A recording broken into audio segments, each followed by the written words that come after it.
Hello, dear students. Welcome to the official YouTube channel of Zenith Academy. WBCS মেইনসের যারা aspirants আছো, যারা এবারে WBCS means দেবে, এই ভিডিওটা স্পেশালি আমি তাদের জন্যই বানাচ্ছি। তো আমি নিজে ক্লাস নিতে গিয়ে দেখেছি যে টপিক সিলেকশন কিন্তু ম্যাটার করে। কারণ WBCS মেইনসের ল্যাঙ্গুয়েজ পেপারে, মানে পেপার 2, আমি ইংলিশের কথা বলছি, 200 মার্কস থাকে এবং এই 200 মার্কসের জন্য তোমাকে টাইম দেওয়া হবে 3 আওয়ার্স এবং তার জন্য তোমায় লিখতে হবে, রাইটিং থাকে টোটাল 5টা। তুমি যদি একটু ক্যালকুলেট করে দেখো তাহলে বুঝতে পারবে তোমার এক একটা লেখার জন্য তুমি 36 মিনিটস করে পাবে। তো বাট 36 মিনিটস তুমি পুরোটা পাবে না, কারণ প্রেসি বা ট্রান্সলেশন এগুলো পড়তেও তোমার একটা মিনিমাম টাইম লাগবে। তো আমি ধরে নিতে পারি অন অ্যান অ্যাভারেজ তুমি 25 থেকে 30 মিনিটস পাবে, মানে এক একটা লেখার জন্য 25 থেকে 30 মিনিট, আধ ঘন্টা সময় পাবে। তাহলে এই আধ ঘন্টার মধ্যে কিন্তু তোমাকে লেখাটাকে জাস্টিফাই করতে হবে এবং প্রপার স্ট্রাকচার বা ফরম্যাট মেনটেন করে লিখতে হবে। তো এখানেই কিন্তু আমাদের টপিক সিলেকশনটা ম্যাটার করে। এবার তুমি ধরো এমন একটা লেখা দিয়ে শুরু করলে, ফার্স্ট লেখাটা তুমি এমন একটা লেখা দিয়ে শুরু করলে যেটা তুমি ঠিকঠাক করে লিখতে পারছো না, বা সেটা লিখতে গেলে দেখা যাচ্ছে যে কিছুটা লেখার পর তুমি জিনিসটাকে ঠিকঠাক করে জাস্টিফাই করতে পারছো না বা সাজাতে পারছো না, তখন কিন্তু তুমি নার্ভাস হয়ে যাবে এবং দেখা যাবে যে ওই নার্ভাসনেসটা বা তোমার ওই যে একটা টেনশন কাজ করবে, তার এফেক্টটা কিন্তু তোমার বাকি লেখাগুলোর ওপর পড়বে, যার ফলে ওভারঅল যে তোমার পারফরমেন্স সেটা নষ্ট হয়ে যাবে and you will not get good marks. এটা খুব কমন ব্যাপার, তোমরাও এক্সাম হলে নিশ্চয়ই আগে ফিল করেছো। তো সেক্ষেত্রে কিন্তু আমাদের প্রথমে আমরা কোনটা লিখবো বা কিভাবে আমরা সাজাবো, রাইটিংগুলোকে আমরা কিভাবে সাজাবো, মানে পরপর কিভাবে লিখবো, কোনটা শেষে লিখবো, এইটা কিন্তু আমাদের আগে থেকে প্ল্যান করে নিয়ে এক্সাম দিতে হবে। এক্সাম হলে গিয়ে কিন্তু তুমি প্ল্যান করতে গেলে প্রবলেমে পড়ে যাবে। ঠিক আছে? তো সেক্ষেত্রে দেখো, এর তো কোনো হার্ড অ্যান্ড ফাস্ট রুল নেই যে আমাকে প্রথমে এসে লিখতে হবে বা প্রথমে লেটার লিখতে হবে, এরকম কোনো রুল নেই। যে যেটাতে কমফোর্টেবল সে সেটা দিয়েই শুরু করবে। ঠিক আছে? কিন্তু দেখো, কয়েকটা ব্যাপার এখানেও মাথায় রেখে আমাদের লিখতে হবে। সেটা হচ্ছে, আমরা আগে সিলেবাসটা দেখে নিলে তাহলে তোমাদের আরও সহজে আমি বোঝাতে পারবো। দেখো, তো এখানে সিলেবাসে আমরা দেখতে পাচ্ছি টোটাল 5টা রাইটিং থাকছে: লেটার, রিপোর্ট, প্রেসি, কম্পোজিশন বা ডায়ালগ। কখনো কম্পোজিশন আছে, মানে এসে লিখতে হবে, বা অনেক সময় হয়তো ডায়ালগও দিতে পারে। আর একটা হচ্ছে ট্রান্সলেশন। তো এই 5টার মধ্যে কিন্তু তোমাকে 5টাই লিখতে হবে। এখানে কোনো তুমি অল্টারনেটিভ কিছু মানে অপশন পাবে না যে অর দেয়া থাকবে, এটা 6টা দিল বা 7টা দিলেও তোমাকে 5টা লিখতে হবে, 5টাই তোমাকে লিখতে হবে। এই 5টা লিখতে গিয়ে তুমি যদি 30 মিনিটস করে টাইম পাচ্ছ যখন, তখন কিন্তু তোমাকে ইনিশিয়ালি তুমি যখন এক্সাম শুরু করছো, লেখা শুরু করছো, তখন কিন্তু তার আগেই তোমাকে টপিক সিলেকশনটা করে নিতে হবে। এবার দেখো, এখানে আমি তোমাদের একটু লজিক্যালি ব্যাপারটা বোঝাবার চেষ্টা করছি যে কেন আমরা কোনটা আগে করব বা কোনটা পরে করব, এর কারণটা কি আমি তোমাদের একটু বোঝাবার চেষ্টা করছি। আবার আমি বলছি একটা কথা যে এটা পুরোপুরি আমার মানে পার্সোনাল ওপিনিয়ন। আমি যেটা ফিল করছি বা এক্সপিরিয়েন্স করেছি সেটাই আমি কিন্তু তোমাদের বলছি। এটা কিন্তু ভ্যারি করতে পারে, টিচার টু টিচার ভ্যারি করতে পারে, বা তোমাদেরও মনে হতে পারে যে আমি যেটা বলছি এইভাবে না লিখে আমি আমার মতো করে লিখবো। ইটস আপ টু ইউ, তুমি তোমার মতো লিখতে পারো। দেখো, এখানে লেটার রাইটিং বা রিপোর্ট কিংবা প্রেসি বা ট্রান্সলেশন, এগুলোতে একটা কমন ফ্যাক্টর আছে কি, এখানে কিন্তু ওয়ার্ড লিমিট যেটা, সেটা কিন্তু তুমি আগে থেকে জানতে পেরে যাবে। কেন? লেটারে দেখো বলেই দেওয়া হচ্ছে 150 ওয়ার্ডস, দ্যাট মিনস তোমাকে 150 ওয়ার্ডের মধ্যে লিখতে হবে। একটু কম বেশি হতে পারে, বাট ধরে রাখো 150 ওয়ার্ড। রিপোর্টেও দেখো তোমাকে বলেছে 200 ওয়ার্ডস, তুমি জেনে গেলে 200 ওয়ার্ডের মধ্যে লিখতে হবে। প্রেসি রাইটিংয়ের তো ওরকম ওয়ার্ড কিছু থাকবে না, তোমার যা প্যাসেজে থাকবে তার 1/3 লিখতে হবে। যদি প্যাসেজে 150টা ওয়ার্ড থাকে, তুমি জেনে গেলে যে আমাকে 50 ওয়ার্ডে লিখতে হবে, 50টা ওয়ার্ড লিখতে হবে। ট্রান্সলেশনও তাই, ট্রান্সলেশনে ওয়ার্ডের কোনো ব্যাপার নেই, তোমার যেরকম বাংলায় থাকলো বা হিন্দি যে যেরকম যে ভাষাতে দেবে, তো সেটাকে ইংলিশে ট্রান্সলেট করতে হবে। তো এই 4টের ক্ষেত্রে কিন্তু ওয়ার্ড নিয়ে প্রবলেম হবে না, কারণ তুমি আগে থেকে লেখার আগে থেকেই তুমি বুঝে যাচ্ছ, জেনে যাচ্ছ যে তোমার কতগুলো ওয়ার্ডের মধ্যে লিখতে হবে। তাহলে মেন্টাল প্রিপারেশনটা তোমার ঠিক থাকবে, আগে থেকে তুমি প্ল্যান করে নিতে পারবে, একটা রাফ ওয়ার্ক করে নিতে পারবে যে কীভাবে লিখবো।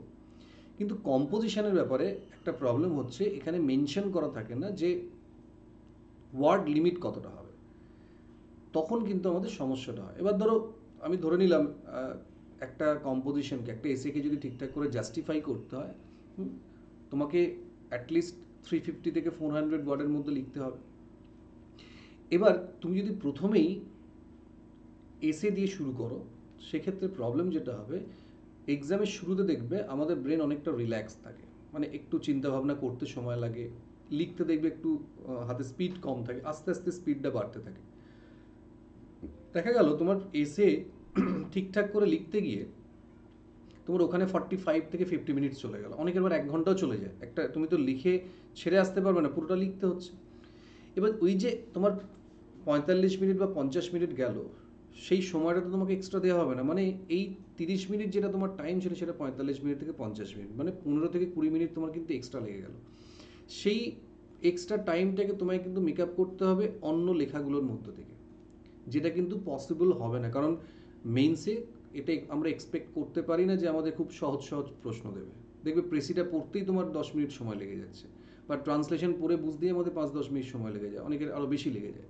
তার মানে লেখার জন্য আমরা 15-20 মিনিট করেই পাচ্ছি ম্যাক্সিমাম।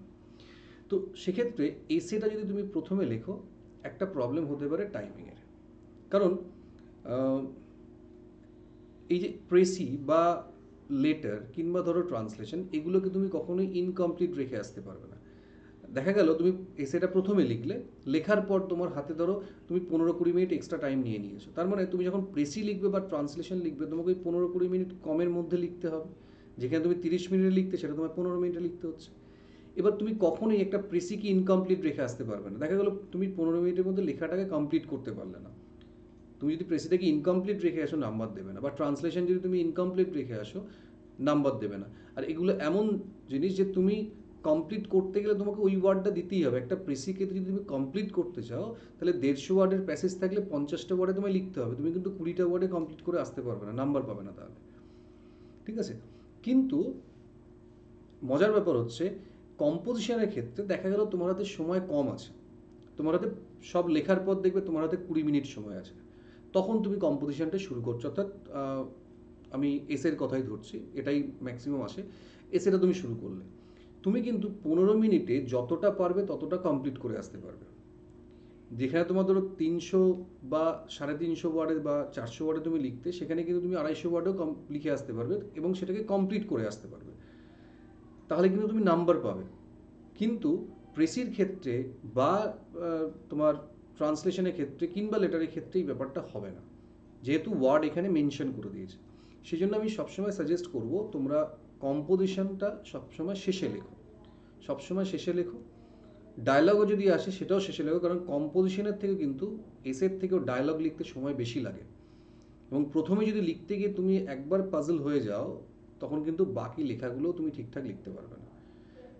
ঠিক আছে? তাহলে কম্পোজিশন বা ডায়ালগ এটা আমরা শেষে লিখব। তাহলে এবার প্রশ্ন হচ্ছে, আমরা লিখব প্রথমে কোনটা? এর কিন্তু কোনো মানে এই যে আমি সিকোয়েন্স বলছি, এর কোনো হার্ড অ্যান্ড ফাস্ট রুল নেই যে এটাই প্রথমে লিখতে হবে এটাই শেষে লিখতে হবে, বাট আমি লজিক্যালি তোমাদের বোঝাবার চেষ্টা করছি যে কোনগুলো কীভাবে করলে তোমাদের জন্য সুবিধা হবে। দেখো, তুমি ইনিশিয়ালি লেটার দিয়ে শুরু করতে পারো, মানে ফার্স্ট যেটা লিখবে সেটা কিন্তু তুমি লেটার দিয়ে শুরু করতে পারো, কারণ লেটারের ফরম্যাট মোটামুটি আমরা সবাই জানি। আর যদি এডিটোরিয়াল মানে এডিটারকে লেটার লিখতে দেয়, লেটার টু দ্য এডিটার, সেটাও আমাদের ইন্ট্রোডাকশন বা কনক্লুশন মোটামুটি আমাদের সবার জানা থাকে, বডিটা একটু লিখতে হবে, আর খুব কঠিন টপিকও থাকে না, আর লেখাটা তোমার ছোট থাকবে।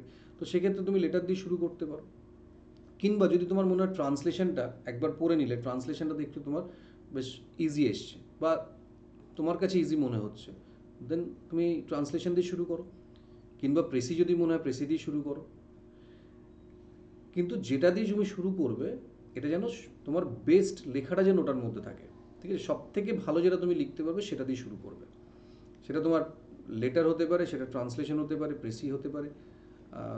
রিপোর্টের ক্ষেত্রে আমি সাজেস্ট করব তুমি একটু পরে লেখো, কারণ আবার ওই একই কথা বলছি, আমরা রিপোর্ট বা কম্পোজিশন, এগুলো কিন্তু অল্প সময়ের মধ্যে কমপ্লিট করতে পারবো। প্রেসি, ট্রান্সলেশন, এই দুটো, স্পেশালি এই দুটো কিন্তু আমরা অল্প সময়ের মধ্যে কমপ্লিট করতে পারবো না, কারণ এখানে পড়ে বুঝে তারপরে তোমায় লিখতে হচ্ছে। It will take time. ঠিক আছে, তো অল্প সময় তুমি যদি ভাবো হাতে 15 মিনিট সময় যে তারপরে আমি প্রেসি পড়ে লিখবো, হবে না কিন্তু, তুমি লিখতেই পারবে না, দেখবে টাইটেল ভাবতেই তোমার সময় চলে যাচ্ছে। তাহলে কি হলো, তুমি নাম্বার পেলে না কোনো। কিন্তু যদি তুমি কম্পোজিশনটা শেষে লেখো, তুমি 15 মিনিটে কিছুটা হলেও লিখতে পারবে। ঠিক আছে, এইটা আমাদের একটু মাথায় রাখতে হবে যে আমাকে 5টা লেখাই লিখতে হবে। এটা আমাদের ফার্স্ট মাথায় রাখতে হবে যে 5টা যে রাইটিং আছে, এই 5টা টপিকই আমাদের কভার করতে হবে, কোনোটা ছেড়ে এলে হবে না। ঠিক আছে, তাহলে সবার শেষে দেখবে ম্যাক্সিমাম দেখা যায় যে সব শেষে গিয়ে আমার টাইম নিয়ে প্রবলেম হচ্ছে, 5 মিনিট 10 মিনিট একটু বেশি পেলে ভালো হতো। এবার সেই 5-10 মিনিট তোমায় কিন্তু এক্সট্রা দেওয়া হবে না, সেটা কিন্তু তোমাকে এই লেখার মধ্যে থেকেই বার করে নিয়ে আসতে হবে। সেই জন্য শেষে তুমি কম্পোজিশনটা যদি করো, দেখবে তোমার টাইমিং নিয়ে প্রবলেমটা কম হবে, মানে সময় যদি কমও থাকে সেক্ষেত্রে প্রবলেম হবে না। আর যদি তুমি মানে ইন টাইম সব কিছু করে দিতে পারো, 4টে লেখা যদি লিখে দিতে পারো, তখন তোমার কাছে কম্পোজিশনের জন্য হাতে সময় থাকবে, বা ডায়লগ রাইটিংও যদি দেয় তাহলে তোমার হাতে সময় থাকবে, তখন তুমি আরও ভালো করে লিখতে পারবে। ঠিক আছে, তো টপিক সিলেকশনের ক্ষেত্রে কিন্তু এটা সবসময় মাথায় রাখবে। যদি মনে হয় লেটারতে তুমি কমফোর্টেবল, লেটারের ফরম্যাট ঠিকঠাক জানো, বা লেটারের টপিকটা তুমি ভালো করে লিখতে পারবে, তাহলে লেটার দিয়ে তুমি শুরু করো। ঠিক আছে, ফরম্যাট নিয়ে আমি কোনো কথা আজকে বলবো না, কারণ আজকের টপিক এটা নয়, অনেকটা বড় হয়ে যাবে। আমি জাস্ট তোমাদের কিভাবে অ্যাটেম্প করবে সেইগুলোই আমি আজকে তোমাদের বলছি, সিকোয়েন্সটা আমি একটু বুঝিয়ে দেওয়ার চেষ্টা করছি। ঠিক আছে, তাহলে প্রথমে তুমি হয় লেটার দিয়ে শুরু করো, নাহলে ট্রান্সলেশন দিয়ে শুরু করতে পারো। ঠিক আছে, যেটা লিখলে তারপরে কেউ আগে লেটার তারপরে ট্রান্সলেশন করলে, কিংবা তোমার যদি মনে হয় যে ট্রান্সলেশন আমি আগে করে তারপরে লেটার করবো, সেটাও করতে পারো।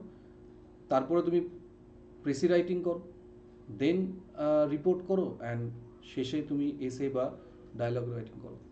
তাতে কী হবে দেখবে তোমার লেখাটাও ঠিকঠাক হবে, এবং প্রথমের লেখাটা যদি তুমি ভালো লিখতে পারো এবং তুমি যদি নিজে স্যাটিসফাইড হও যে হ্যাঁ লেখাটা ভালো হয়েছে, তাহলে দেখবে বাকি লেখাগুলো তোমার কিন্তু ভালো হবে। আর প্রথমেই যদি তোমার লেখাটা খারাপ হয়ে যায়, সেক্ষেত্রে তুমিও নিজে পাজল হবে, প্লাস এক্সামিনারেরও কিন্তু তোমার প্রতি ইমপ্রেশনটা খারাপ হয়ে যাবে প্রথমেই যদি তোমার বেশি ভুল থাকে। তাই প্রথমটা খুব ভালো করে লিখবে। তার মানে এই নয় যে তুমি বাকিগুলো ভালো লিখবে না, অবশ্যই প্রত্যেকটাই ভালো লিখতে হবে, কিন্তু কথায় আছে first impression is the final impression. তো শুরুটা যেন খুব ভালো হয়।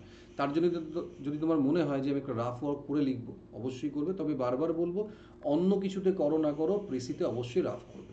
কারণ প্রেসিতে রাফ না করে ডিরেক্ট লিখতে গেলে কিন্তু অনেক সময় ভুল হয়। আর ভুল করা যাবে না, বেশি কাটাকাটি করা যাবে না লেখার মধ্যে, যেন তোমার লেখাটা নোংরা না হয়ে যায়। তাহলেও কিন্তু মানে মার্কস কমবে। যতটা পারবে স্বচ্ছভাবে লেখার চেষ্টা করবে। অনেকের হ্যান্ড রাইটিং কিন্তু খুব একটা ভালো নয়। তো এখন এসে তুমি আর হ্যান্ড রাইটিং ঠিক করতে পারবে না। তাই যাদের হ্যান্ড রাইটিং খুব একটা ভালো নয়, তারা চেষ্টা করো এমন করে লেখার যেন লেখাটা বোঝা যায়। সুন্দর হ্যান্ড রাইটিং হলে যে তুমি নাম্বার পাবে তা নয়, কিন্তু মানে ইয়োর রাইটিং মাস্ট বি লিজিবল, যেটা তুমি লিখছো সেটা যেন এক্সামিনার বুঝতে পারে। তাহলেই কিন্তু তোমরা নাম্বার পাবে। ঠিক আছে, তো টপিক সিলেকশনের যে ব্যাপারটা আমি বললাম, তো এইভাবে তোমরা সিলেক্ট করতে পারো, এইভাবে শুরু করতে পারো, তাহলে দেখবে আমার মনে হয় তোমাদের প্রবলেম হবে না। ঠিক আছে, তবে আমি বারবার সাজেস্ট করবো এসেটা তোমরা শেষে করো। এসেটা যদি শেষে করো, দেখবে তোমাদের টাইম ম্যানেজমেন্ট নিয়ে খুব একটা প্রবলেম হবে না। আর প্রথমে তুমি লেটার থেকে শুরু করে, লেটার বা প্রেসি কিংবা ট্রান্সলেশন, তিনটের মধ্যে যেটা তোমার কাছে কমফোর্টেবল মনে হচ্ছে সেটা করো, তারপরে তুমি পরপর করতে থাকবে। ঠিক আছে, তো এটা একটুখানি ফলো করে দেখো, বা পারলে তোমরা দু একটা মক দিয়ে যে সময়টুকু আছে সেখানে একবার প্র্যাকটিস করে দেখে নিতে পারো তোমাদের প্রবলেম হচ্ছে কিনা। আই থিঙ্ক এটা যদি করো, তোমাদের টাইম ম্যানেজমেন্ট নিয়ে প্রবলেম হবে না, এবং লেখাগুলো তোমরা ভালো করে লিখতে পাবে, এবং এক্সামটাও তোমাদের ভালো হবে। তো আজকের জন্য এটুকুই। আবার নেক্সট টপিককে মানে নেক্সট ভিডিওতে আমি অন্য আরেকটা টপিক নিয়ে ডিসকাস করব। সবাই মন দিয়ে পড়াশোনা করো, আবার নেক্সট ভিডিওতে দেখা হবে। সবাই ভালো থেকো।